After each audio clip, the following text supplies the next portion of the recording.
ఓం నమో వెంకటేశాయ. చాంద్రమానాన్ని అనుసరించి మనకుండే 12 నెలల్లో 5వది అత్యంత పవిత్రమైనదిగా భావించే శ్రావణ మాసం మొదలు కాబోతోంది. ఈ నెలలో పౌర్ణమి నాడు చంద్రుడు శ్రవణ నక్షత్రములో సంచరించడం వలన ఈ నెలకు శ్రావణము అనే పేరు వచ్చింది. మహాలక్ష్మికి అత్యంత ప్రీతిపాత్రమైన శ్రావణ మాసం పూజలు, నోములు, వ్రతాలు, ఉపవాసాలతో ఈ నెల మొత్తం భక్తి వాతావరణంతో ప్రతి ఇల్లు నిండిపోతుంది. కలియుగ దైవం శ్రీ వెంకటేశ్వరుడి జన్మ నక్షత్రము ఈ శ్రవణ నక్షత్రమే. అందుకే ఈ మాసాన్ని అత్యంత విశిష్టమైనదిగా భావిస్తారు. ఈ నెలలో చేసే చిన్న పుణ్యకార్యమైన అనంతమైన ఫలితాన్ని ఇస్తుందని పెద్దలు చెబుతారు. 2024 శ్రావణ మాసం ప్రారంభమయ్యేది ఆగస్టు 5వ తేదీ సోమవారం నుండి. సెప్టెంబర్ 3 మంగళవారం శ్రావణ మాసం ఆఖరి రోజు అమావాస్య. మొదటి శ్రావణ మంగళవారం ఆగస్టు 6వ తేదీ. మొదటి శ్రావణ శుక్రవారం ఆగస్టు 9వ తేదీ. రెండో శ్రావణ మంగళవారం ఆగస్టు 13వ తేదీ. రెండో శ్రావణ శుక్రవారం అంటే వరలక్ష్మి వ్రతం చేసుకునే రోజు ఆగస్టు 16వ తేదీ. మూడో శ్రావణ మంగళవారం ఆగస్టు 20వ తేదీ.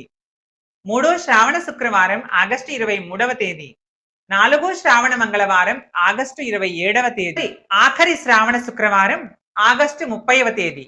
సెప్టెంబర్ 4 బుధవారం నుంచి భాద్రపద మాసం ప్రారంభమవుతుంది. శ్రావణ సోమవారాల విశిష్టత. దక్షిణాయనంలో అత్యంత ఫలప్రదమైన మాసాలలో శ్రావణ మాసం ఒకటి. శివకేశవుల భేదము లేకుండా భక్తులందరూ పూజించే మాసం ఇది. ఈ నెలలో వచ్చే సోమవారాలు పరమేశ్వరుడికి అత్యంత ప్రీతికరమైనవని పెద్దలు చెబుతారు. శ్రావణ సోమవారం నాడు రుద్రాభిషేకము, బిల్వార్చన చేస్తే అత్యంత శుభప్రదమని పండితులు చెబుతారు. ఈ మాసంలో వచ్చే సోమవారాలలో పార్వతీదేవికి కుంకుమ పూజ చేస్తే 5వ తనం కలకాలం నిలుస్తుందని భక్తులు విశ్వసిస్తారు. శ్రావణ మంగళవారాలు వివాహితులకు, కొత్తగా పెళ్లైన అమ్మాయిలకు, పెళ్లి కాని వారికి కూడా ఎంతో ప్రత్యేకమైనవి. ఈ నెలలో మంగళగౌరి వ్రతం చేసుకుంటే దాంపత్యంలో సుఖ సంతోషాలుంటాయని, ఎప్పుడూ సుమంగళిగా ఉంటామని భక్తులు విశ్వసిస్తారు. శ్రీకృష్ణుడు ద్రౌపదీదేవికి, నారదుడు సావిత్రికి ఉపదేశించిన వ్రతమే శ్రావణ మాసంలో చేసే మంగళగౌరి వ్రతమని కూడా భక్తులు చెబుతారు. కొన్ని ప్రాంతాల్లో పెళ్లి కాని ఆడపిల్లలు కూడా ఈ వ్రతాన్ని ఆచరిస్తారు. శ్రావణ శుక్రవారాలు. శ్రావణ మాసంలో పౌర్ణమికి ముందు వచ్చే శుక్రవారం రోజున వరలక్ష్మి వ్రతాన్ని ఆచరిస్తారు. ఈ వరలక్ష్మి వ్రతం చేయడం వలన అష్టైశ్వర్యాలు సిద్ధిస్తాయని, భోగభాగ్యాలు కలుగుతాయని, సుమంగళి యోగం కలుగుతుందని భక్తుల నమ్మకం. శ్రావణ శనివారాలు. శ్రీనివాసుడి జన్మ నక్షత్రం శ్రవణం కావడంతో ఈ నెలలో వచ్చే శనివారాలలో విష్ణు ఆలయాల్లో ప్రత్యేక పూజలు నిర్వహిస్తారు.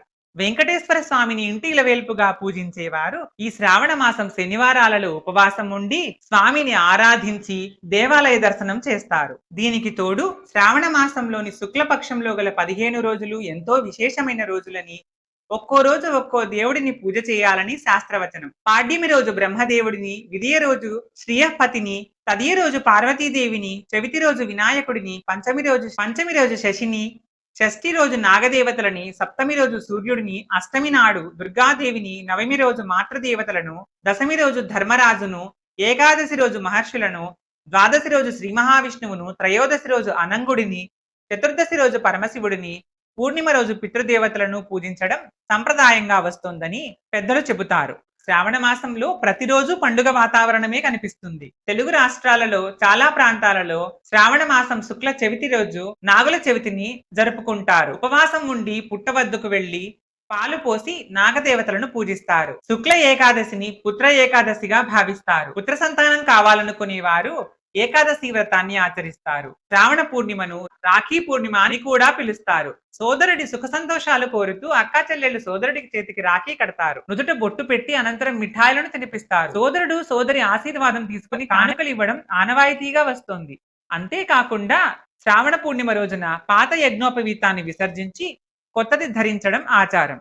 శ్రావణ మాసంలో వచ్చే పౌర్ణమి రోజున హయగ్రీవ జయంతిని జరుపుకుంటారు. హయగ్రీవుడిని జ్ఞానానికి, వాక్కుకు, బుద్ధికి, విద్యకు అధిదేవతగా భావిస్తారు. మనందరికీ ఈ శ్రావణ మాసం భక్తి ప్రపత్తులను, భగవత్కృపను తీసుకురావాలని ఆ సర్వేశ్వరుడిని కోరుకుందాము. ఓం నమః శివాయ. వీడియో మీకు నచ్చితే లైక్ చేసి షేర్ చేయండి. ఇలాంటి మరిన్ని వీడియోల కోసం ఈ ఛానల్ని సబ్స్క్రైబ్ చేయండి. వీడియోపై మీ అభిప్రాయాన్ని కామెంట్ సెక్షన్లో తెలియజేయండి.